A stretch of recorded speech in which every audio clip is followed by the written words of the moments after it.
Ketegangan geopolitik global memasuki babak baru setelah pernyataan kontroversial dari mantan Presiden Amerika Serikat Donald Trump kembali memicu perdebatan mengenai soliditas aliansi internasional yang selama ini menjadi pilar stabilitas dunia. Dalam beberapa kesempatan, Trump secara terbuka mengkritik sekutu utama Amerika Serikat di kawasan Indo-Pasifik, termasuk Jepang, Korea Selatan, hingga Australia. Ia menilai negara-negara tersebut tidak memberikan kontribusi yang sebanding dengan perlindungan militer yang selama ini diberikan oleh Washington. Pernyataan tersebut tidak muncul dalam ruang hampa. Selama puluhan tahun, Amerika Serikat telah menempatkan puluhan ribu personel militernya di kawasan Asia Timur sebagai bagian dari strategi penyeimbang kekuatan, khususnya dalam menghadapi ancaman dari Korea Utara. Kehadiran militer ini bukan hanya simbol kekuatan, tetapi juga jaminan keamanan yang menjadi fondasi hubungan strategis antar negara. Namun, ketika komitmen tersebut mulai dipertanyakan secara terbuka, muncul kekhawatiran bahwa fondasi kepercayaan yang telah dibangun selama puluhan tahun mulai mengalami erosi. Para analis menilai bahwa retorika semacam ini berpotensi menciptakan ketidakpastian di antara negara-negara sekutu, terutama dalam menghadapi konflik global yang semakin kompleks.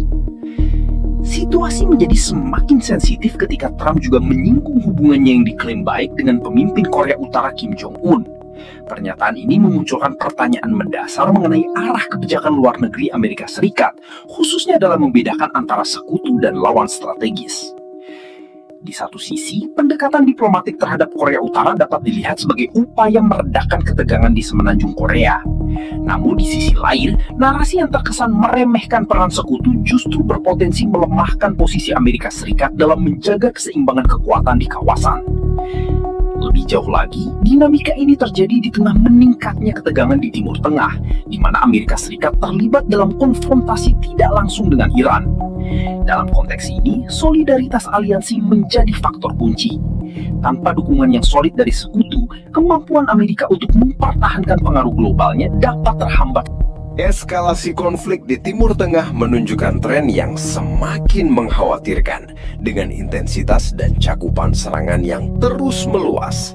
Ketegangan antara Amerika Serikat, Israel, dan Iran kini tidak lagi terbatas pada retorika politik atau operasi terselubung, melainkan telah berkembang menjadi konfrontasi terbuka yang menyentuh berbagai sektor strategis. Dalam beberapa pekan terakhir, laporan mengenai serangan terkoordinasi terhadap fasilitas industri Iran mulai bermunculan. Target yang disasar tidak hanya terbatas pada instalasi militer, tetapi juga mencakup sektor industri berat yang memiliki peran penting dalam menopang ekonomi nasional.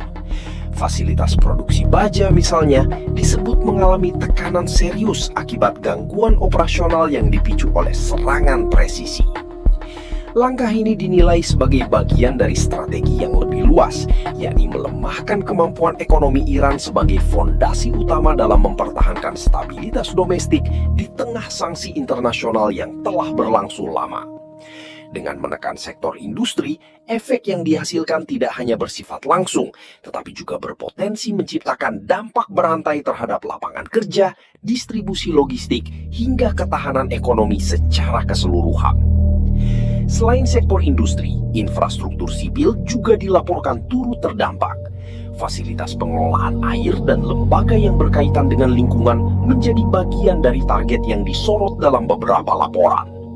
Meskipun belum seluruhnya dapat diverifikasi secara independen, pola ini menunjukkan adanya pergeseran pendekatan dalam konflik modern, di mana tekanan tidak lagi difokuskan semata pada kekuatan militer, tetapi juga pada aspek-aspek vital yang menopang.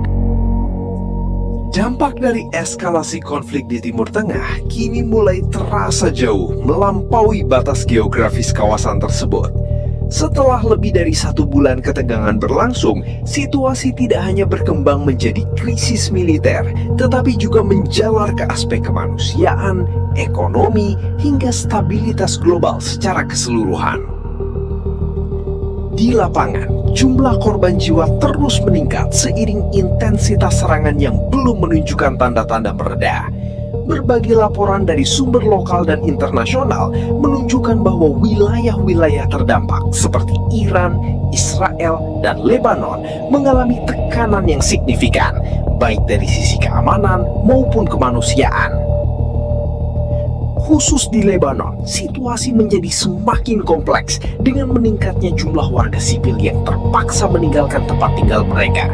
Gelombang pengungsian dalam skala besar mulai membebani kapasitas infrastruktur lokal, sekaligus meningkatkan risiko krisis kemanusiaan yang lebih luas. Kondisi ini menimbulkan kekhawatiran bahwa konflik yang berkepanjangan dapat menciptakan generasi baru pengungsi dengan dampak jangka panjang terhadap stabilitas sosial. Di tengah situasi tersebut, United Nations berulang kali